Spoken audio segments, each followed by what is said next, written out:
25 வருஷத்துக்கு முன்னாடி திருவண்ணாமலையில மலை ஏறும்போது ப்ரெஷர் ஷூட்டப் ஆகி கீழே விழுந்துட்டேன். என்னுடைய ஸ்பைனல் கார்டு டிப்ல பாறை குத்திருச்சு.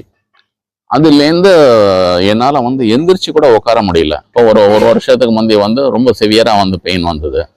வந்தேன். அதுக்கப்புறம் அந்த சுகுமார் டாக்டர்கிட்டையும் போய் மருந்தெல்லாம் வாங்கி சாப்பிட்டு பார்த்துட்டு இருந்தேன். அந்த மருந்து சாப்பிடும் போது நல்லா இருக்கு. அதுக்கப்புறம் மருந்தோட எஃபெக்ட் போன உடனே வலி வந்துகிட்டே இருந்தது. கினர்ஜி ஃபிசியோ போனேன். கினர்ஜி கொடுத்த அந்த ட்ரீட்மெண்ட்ல எல்லாம் இந்த வலி சரியாகவே இல்லை.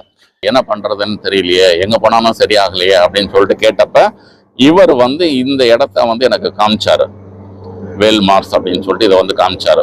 வரும்போது என்ன பொசிஷன் அப்படின்னாக்கா நடக்கவே முடியாது. டிரைவரையும் இல்லை இங்க இருக்கிற இந்த ட்ரீட்மெண்ட் கொடுக்குறாங்க இல்லையா, அந்த பசங்களே கூப்பிட்டு அவங்க கையை பிடிச்சிக்கிட்டு தான் நான் உள்ள வருவேன். அந்த ஸ்டேஜ் இவங்க ட்ரீட்மெண்ட் தெரப்பி ஸ்டார்ட் பண்ணாங்க. ஒரு 3-4 இதுல தெரப்பியில உட்கார முடிஞ்சது. ஆனா வலி நடக்க முடியல. நல்ல பெயின் ரைட் லெக்ல, ரைட் சயாட்டிக்கா.